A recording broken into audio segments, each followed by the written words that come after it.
Starmer is like a kind of just a Tourette's liar. He impulsively and instinctively lies. And to frame the current economic situation around Brexit. And of course, don't forget that Rachel never mentioned Brexit in the run-up to the election or indeed in the run-up to that first budget. She's only decided for the second budget that maybe Brexit was bad. So she's going back into history. I think she might blame the Battle of Hastings at some point. And then you've got another big fat Starmer lie, which is in the Commons on Wednesday saying that he's giving everyone a discount of £150 on their bills. No, it's a small portion of the population who will get that rebate, but not most of our viewers and not most of your readers at the Express. So, that's more snake oil from the PM. This is clearly messaging that the White House want the world to see, that these rogue states will not be tolerated, and if they are bringing harm to the American people and the American national self-interest, then he will act. And the thing about Meghan is when you cease to be of use to her, or if you cross her, you are gone. Ask her ex-husband Trevor Engelson, who was immediately dropped when she got her role in Suits, and he'd helped her throughout her career, been a loving partner. She gets a $50,000 an episode, he's out. Jessica Mulrooney, the same thing for some non-existent race scandal, she's out. Piers Morgan introduces her to the UK media scene. She meets Harry, he's out. And not just that, but he goes on TV a few years later after the Oprah interview and says, "I'm so sorry, I don't believe a word this woman says." At which point she gets him fired from his breakfast TV show.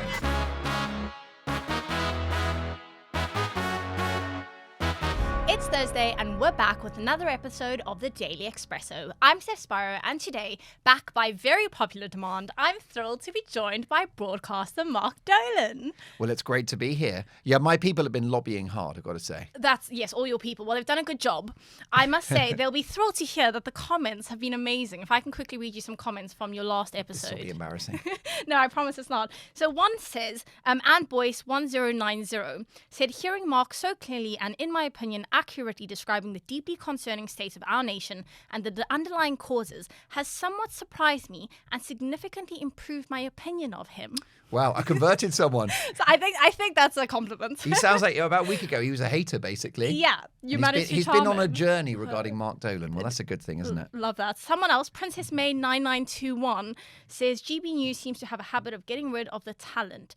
Who next? He's so right about the BBC's coverage of Brexit, which brings us on to our next topic. Swiftly moving along. In another Brexit betrayal by the Labour Party, Chancellor Rachel Reeves has refused to rule out joining a customs union with the EU. She's the latest minister in Keir Starmer's cabinet to see closer ties with Brussels after Deputy Prime Minister David Lammy suggested the same last week, believing it will help the UK's economy. Mark, do you think Labour's given up pretending to accept the vote to leave the EU? Yes, and you've got a Prime Minister who, of course, campaigned to reverse Brexit as the shadow Brexit, spokesperson under Jeremy Corbyn's cabinet. Worth remembering that Starmer campaigned for Corbyn to be Prime Minister as well. So this is a Labour Party that's a predominantly Remain party in its political sympathies. And this idea of a customs union is utter insanity. It makes no sense. 80% of our economy is services, which would not be enhanced by a customs union. The rest of that 20% is mostly large corporations that have handled the friction. You'll still have checks at the border. People don't realise that. There'll be a cost because it's a tax. It's going to be tariffs dictated by the EU, by Brussels. They'll be raising that tax. So billions will be coming from our economy back into the Eurozone. I mean, Brexit is basically, some people love it. Some people are not happy with it at all. But it is like pregnancy. You either do it fully or not at all. You cannot have the halfway house. There's no point in having a customs union because what you do is you have to take the rules, take the alignment, but you don't have a seat at the table. You've got no aspect of negotiating power. And of course, bye-bye trade deals. And it's not just, curtailing future trade deals. We would lose the ones we've got, including quite a sweet one from Donald Trump. We've obviously had a favourable deal, 10% tariffs of UK goods going into the United States, 20% for the EU. So we'd lose that straight away.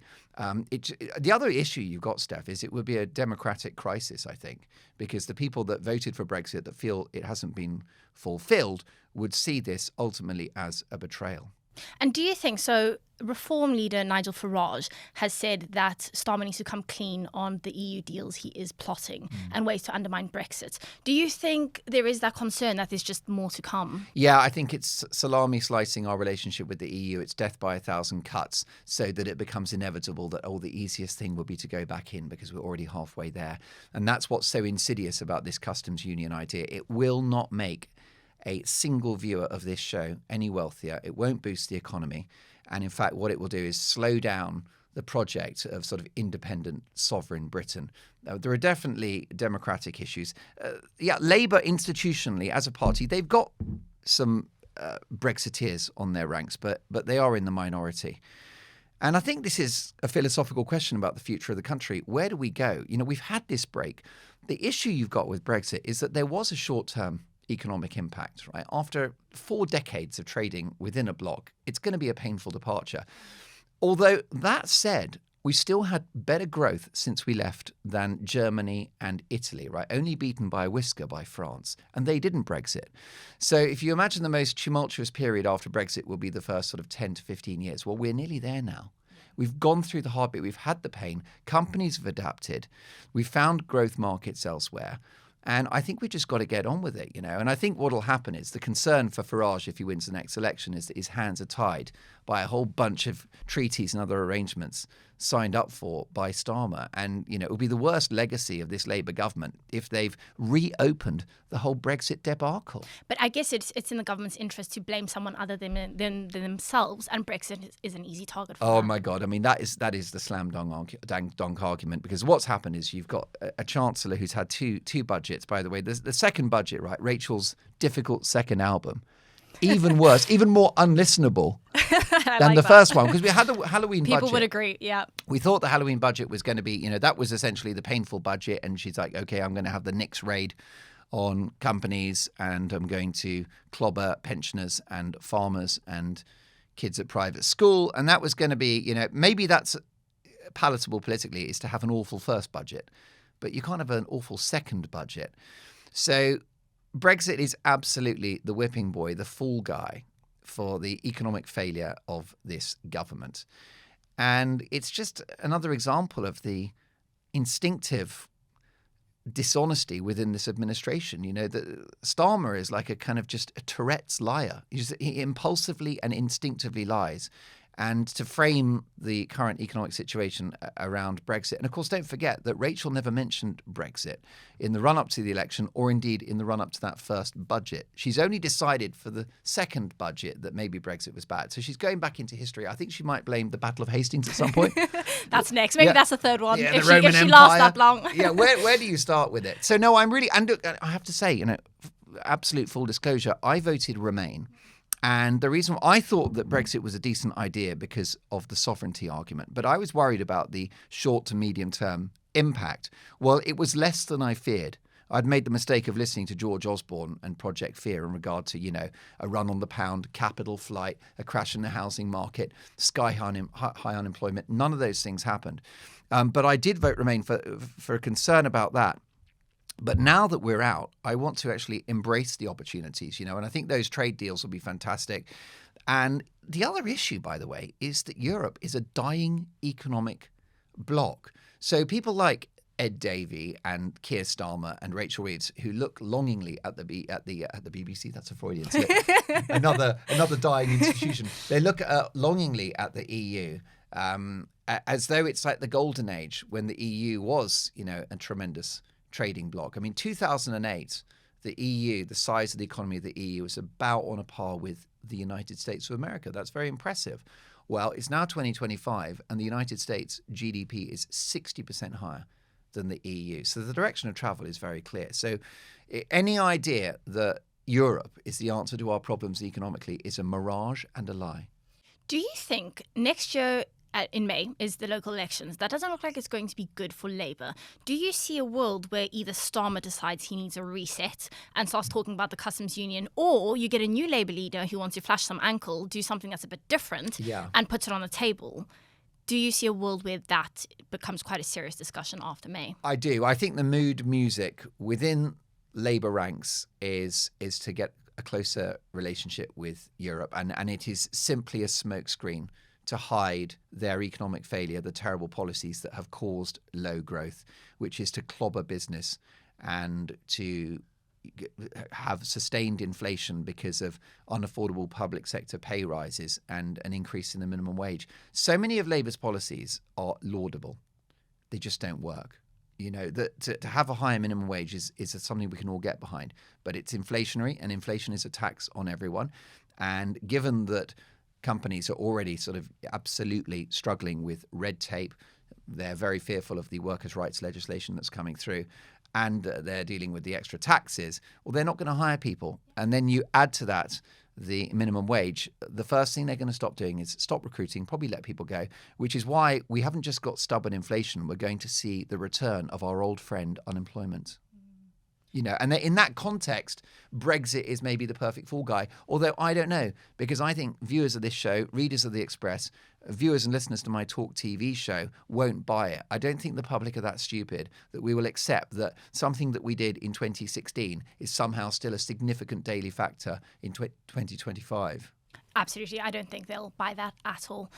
Just a very, very quick reminder to please like and subscribe as well. So sticking on a similar-ish theme, Keir Starmer is not only facing rebellion from his backbenchers in Parliament, Health Secretary Wes Streeting, in a recent interview with the New Statesman, has laid bare his frustration with the Labour Party and the government's practical and technocratic approach.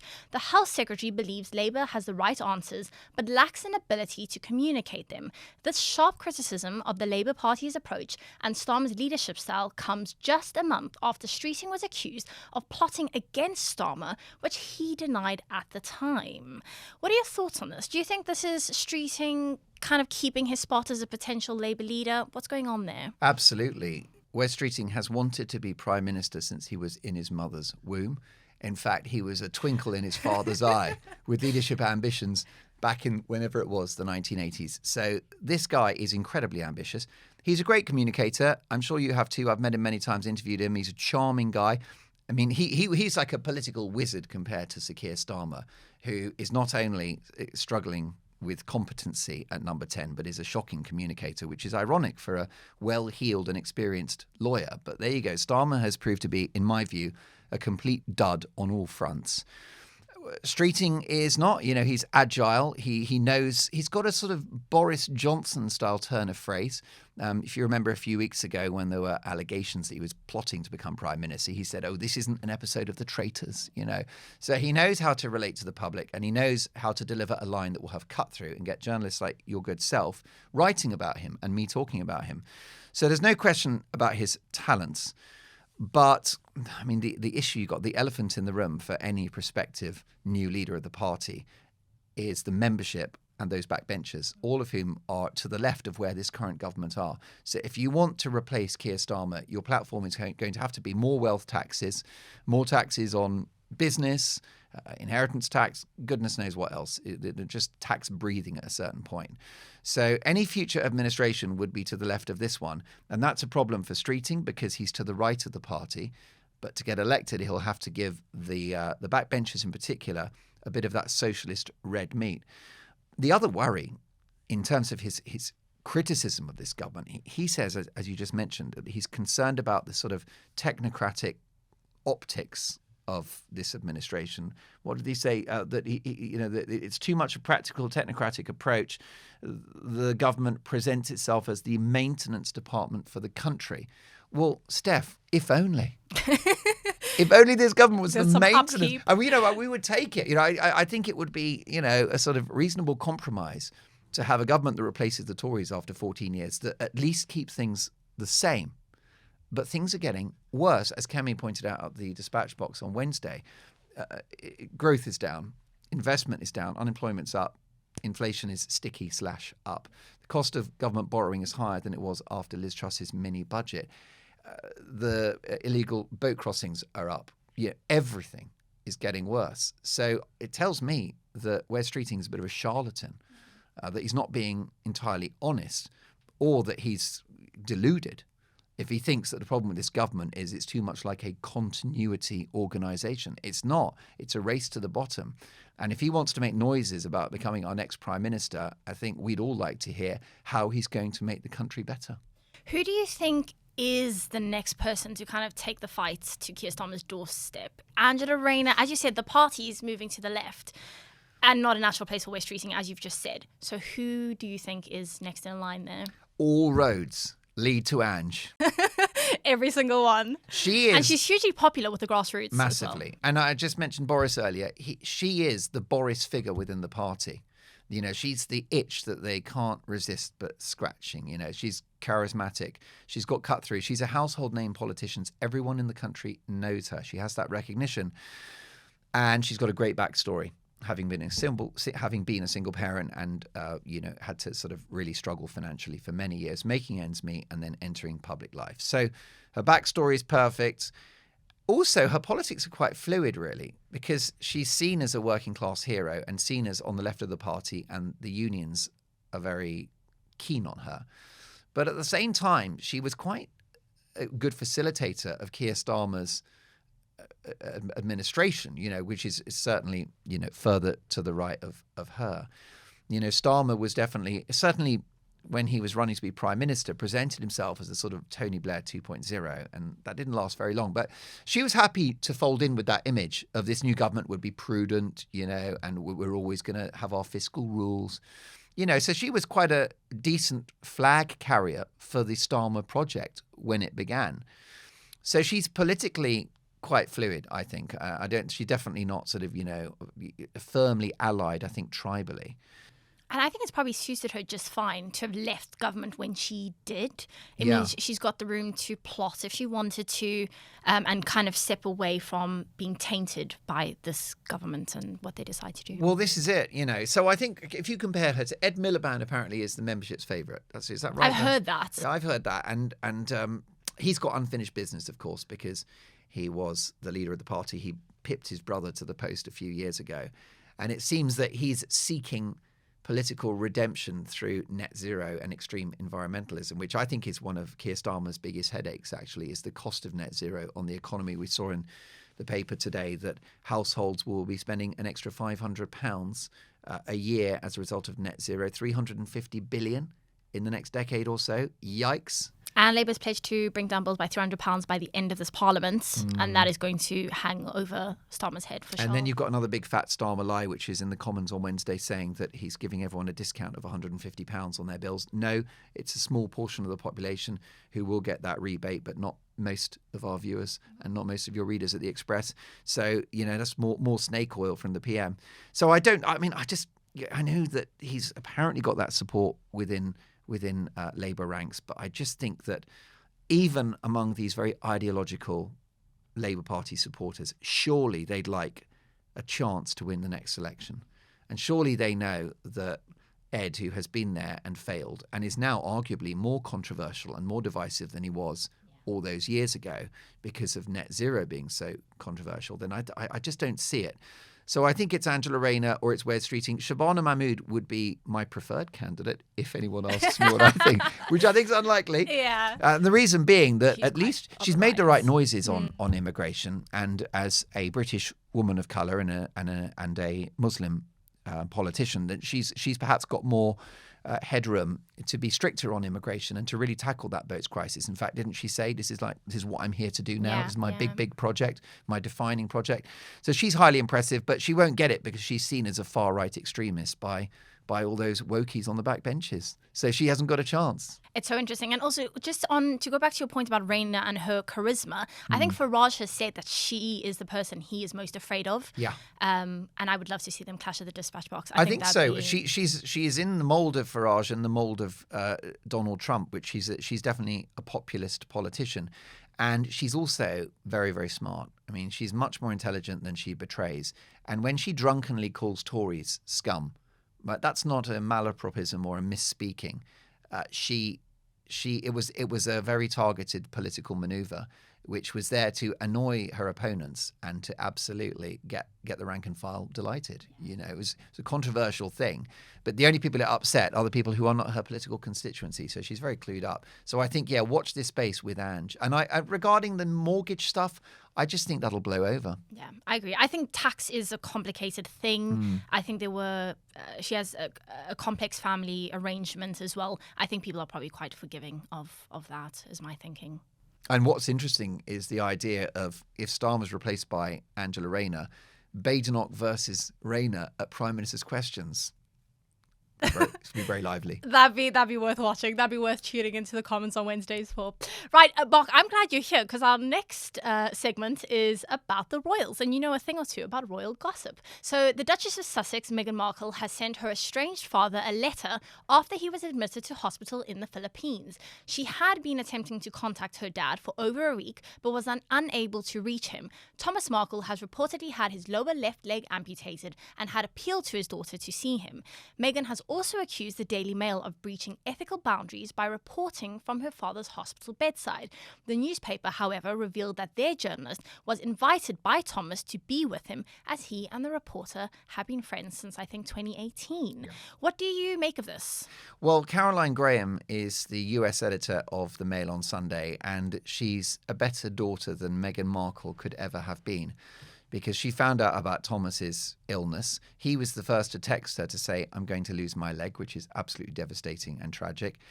And she jumps on a plane from Los Angeles, which is exactly where, and that is the airport out of which Meghan Markle would be flying and hasn't, to the Philippines. She's been with Thomas Markle day and night. She's got the exclusive for her paper, which is fine, one of the perks of being best friends with Thomas Markle. But they've been friends for years and years and years. And in fact, Thomas Markle has been a father figure to her and helped her through her own personal problems and bereavement. So that's a real bond that they've got. And I think it's fantastic that there was someone there to support Thomas Markle. This is an 81-year-old man. He's lonely. He's in a foreign country, thousands of miles away. He's got his son, Thomas Markle Jr., but he's got major issues too. He's got health problems. He's broke, and he's not been able to be at the hospital 24/7. So Caroline's filled the gap. And what is Caroline's reward? A subtle attack from the ruthless Sussex public relations machine, throwing shade on the Mail on Sunday for running this story. And therefore, that is, by definition, an attack on Caroline Graham, who is really a dear friend of Thomas Markle. And the reason why Meghan's not happy, of course, and the Sussexes aren't happy, is because we get to hear from Thomas himself. They don't want Thomas to have a voice. Photographed in the paper, of course, in his hospital bed, and just saying, my dying wish is to see my daughter again and to meet my grandkids and my son-in-law for the first time. So this is a nightmare for Meghan, and it is a public relations disaster because she's trying to rehabilitate herself in the world of Hollywood. She's got her ailing business empire, the As Ever brand, which is basically a bit of honey and a couple of flour sprinkles, which don't look at it. It's not a good idea. I suspect they're toxic. People aren't supposed to eat flowers, but that's another story. So, it's turned into a bitter war of words, and all Thomas Markle gets from Meghan is one of her creepy calligraphy letters, right? He gets a letter which apparently now is in his possession. But when you're dying and your last hope is to meet your daughter and you get some correspondence, I think that's a real slap in the face.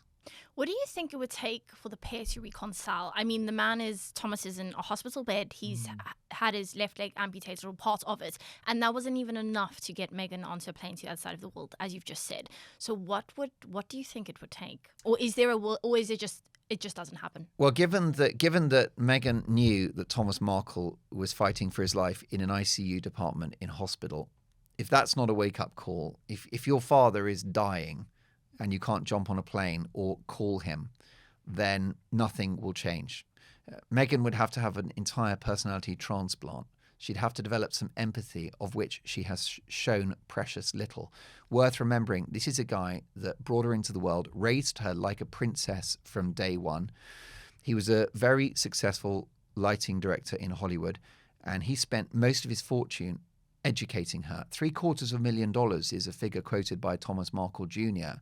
of how much money Markle spent on his daughter, and that was singing classes, an elite private state school, private high school. He also did the acting lessons, which, by the way, he needs to ask for a refund on that one. Seriously. And then Northwestern University, which is a top university, which of course we know how expensive they are. So he gave his time. He raised her single-handedly from 11 to 18. What more has he got to do? So to answer your question, I don't think anything will change. I think Thomas, who I'm praying will recover fully and have a few more enjoyable years, he's going to pass at some point with a broken heart. And never, perhaps most egregiously, never having met his grandkids. You know, Meghan is a lost cause. She doesn't care about him. She's embarrassed by him. He doesn't fit the optics of her new Hollywood life. And I'm sure that Harry is surprised that she won't reach out to her father. But Meghan calls the shots now. And the thing about Meghan is when you cease to be of use to her or if you cross her, you are gone.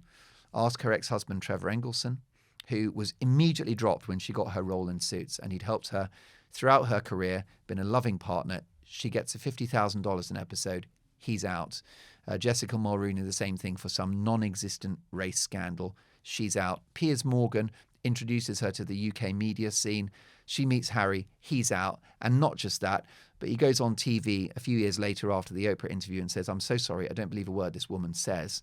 At which point she gets him fired from his breakfast TV show here in the UK. So she's ruthless. She won't change, and I'm not even sure that this issue keeps her awake at night. I don't think she cares about Thomas Markle Sr. She only cares about herself. And it is such a shame for Thomas Markle because it will be another Christmas without his family. Yeah, and listen, can we be fair to Meghan for just a nanosecond? Thomas Markle Sr. is not perfect. He's fallen out with other members of the family. I think he's eccentric. There is some suggestion from watching Thomas Markle Jr.'s recent videos that he may be battling cognitive issues, possibly early dementia, because Thomas Jr. has been saying that his dad's confused and every day he wants to live in a different country. So you've got that. The episode where Thomas was giving interviews to the press before the wedding and posing for photographs is embarrassing to Meghan, but it's not what you would consider to be a sackable offence. It's not. This is not worthy of cancellation. And what I will say is I think Meghan has underestimated the impact this will have on her brand and her ambitions going forward, because so much of her brand is about family values. The Christmas special, which by the way hasn't even hit the top 10 of Netflix shows, yikes, is all about bringing family together. So what the public is seeing more and more clearly every day is a duplicitous, dishonest person with absolute double standards. And as you said, viewers, people aren't dumb and would be perceptive to that hypocrisy. I think so. We know the story. We know what happened. And we know Thomas isn't perfect. But she could at least call him. The other issue we've got, by the way, Steph, is how honest or not honest the Sussexes have been. Because we got a statement, a rather terse, cold statement from the Sussexes PR people saying, we have reached out, Meghan has reached out, but no further detail. Thomas Markle then says, well, I've got my phone. The number hasn't changed and it hasn't rung.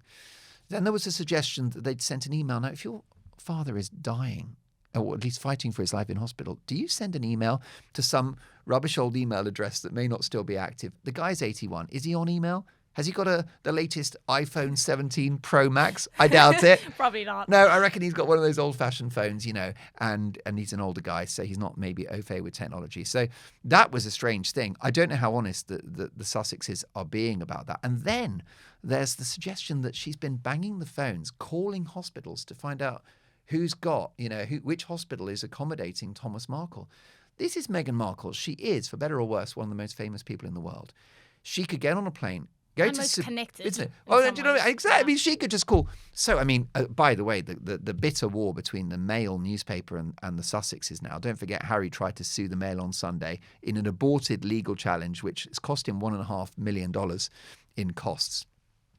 And they're now unhappy with Caroline Graham and her reporting of this. The attack on Caroline Graham from the Sussexes, they said that she's basically being Thomas Markle's puppeteer, which is incredibly condescending to Thomas Markle, the idea that he could be controlled and puppeteered by someone else, and also to imply that she's got such a malign motivation with regard to Thomas herself. It's out there. So yeah, the idea is Meghan's calling every hospital. Hi, it's Meghan Markle. Hey, is that the St Mary's General? Is Thomas there? I'm desperate to see him. No, we know that's not true. That's not a bad impression. It's almost there's Prince Harry, the world's least happy millionaire. But she could. Man of many talents. Oh, Mark. I try. Who needs Rory Bremner? She could she could do anything. She could call the Mail, and they would obviously. Are you telling me that the editor of the Mail is not taking a call from Meghan Markle? I'm sure. Right, and the editor of the Express would take the call from any editor in the country would take a call from the Sussexes,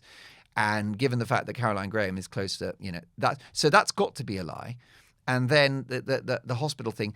Worst case scenario, Meghan could fly to Cebu, which is where Thomas is, and she could just get a taxi from one hospital to the other, and he'd be found. So it can't be true. Well, I mean, obviously, when families are involved, you always want it to kind of to pan out and wish them. Well, they could have a great Christmas together. They could. Maybe somewhere someone is watching this and say, you know what, not a bad idea. Well, you know what's so amazing for Meghan, and I want to build bridges with Meghan. I'm quite critical of her on my channel because I think she's, I think her actions. I do think she's a very hypocritical person, and I think she's been the worst thing that ever happened to Prince Harry. But the one positive for Meghan is that there are so many potential gifts that she could give Thomas Markle. She's got all that jam, right? All that honey. She's got the flower sprinkles, the lavender towels. So she could do so many gifts that she brings on the plane with her through duty free. Okay, the Napa Valley rosé. She's got options. Basically, all that stock that no one wants to buy because it's overpriced rubbish. She can give it to Thomas and say, "I'm sorry." And by the way, I will say one thing. Forgiveness is never too late, right? She could make up. She could say sorry. And she could give him a big hug. And by the way, that photo of her at his bedside in the Philippines would break the internet. Meghan, do it. You're running out of time. So, Mark, sticking with the king of the free world, if you will, President Donald Trump has announced that the United States military has boarded and confiscated an oil tanker off the coast of Venezuela, accusing the tanker of breaking oil sanctions against the country. Here's a clip we can watch now. Well, thank you very much. It's been an interesting day from the standpoint of news. As you probably know, we've just seized a tanker on the coast of Venezuela, a large tanker, very large. Largest one ever seized, actually. And other things are happening, so you'll be seeing that later, and you'll be talking about that later with some other people. Mark, do you think this is just a precursor and is more to come? Well, I think, yes, there is beef between Donald Trump and President Maduro, who is a self-declared socialist. So ideologically, they're in very different places. And Donald Trump, I think, does have some valid concerns about, first of all, the democratic nature of that administration. Let's not forget the leader of the opposition has just been smuggled out of the country in disguise in order to receive an award. So it's clearly got questions to answer about its governance and about its democratic status, really, the validity of its democracy and how secure a democracy it is. Ruinous economic policies. The tricky thing is the optics of Donald Trump as a sort of pirate, really. Capturing ships. I mean, I do see Donald Trump. He has been accused of piracy this morning. Yeah, that's it. Yeah, he's got. He could make quite a good pirate. I can see him with a sort of hooped ring and a wooden leg. Never say never. But walking a plank. Well, exactly. Forcing others to walk a plank. Not a bad shout. But so yeah, the two men are obviously very opposed, and he's identified this as a bit of a rogue state and a dangerous example of socialism gone horribly wrong. But obviously, it goes against the philosophy of the MAGA movement. Who are non-interventionists. They don't want international conflict. It's America first. And the whole point about the Trump administration was to end wars and get out of the world affairs, stop being the world's policeman.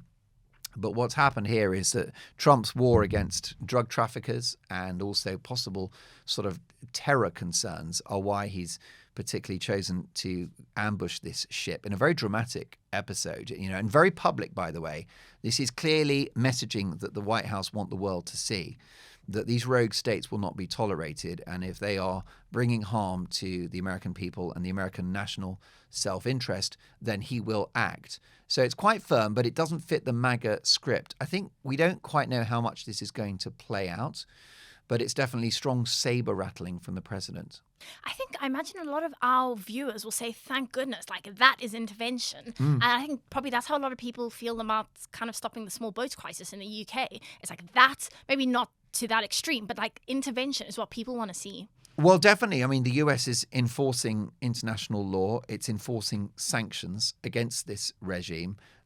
These boats are, arguably illegal and are certainly potentially providing oil to regimes that are working against the interests of the United States.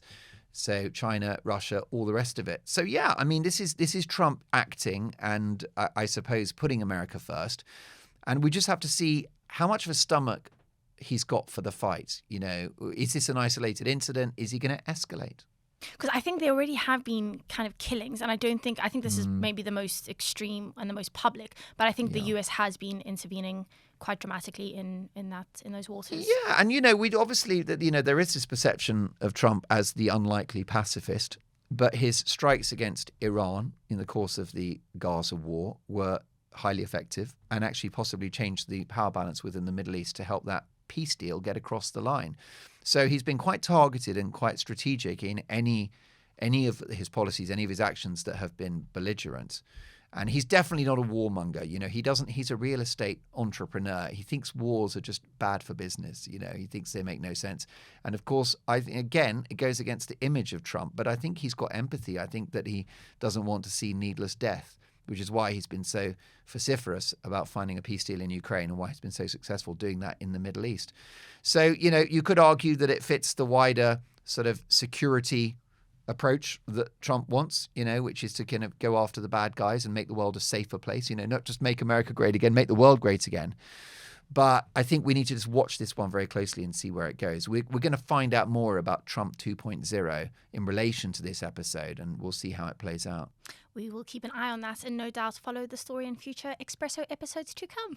Thank you so much, Mark. And thank you so much to you for joining us here today. Please do like and subscribe, and we will be back tomorrow with another episode. Thanks and bye for now.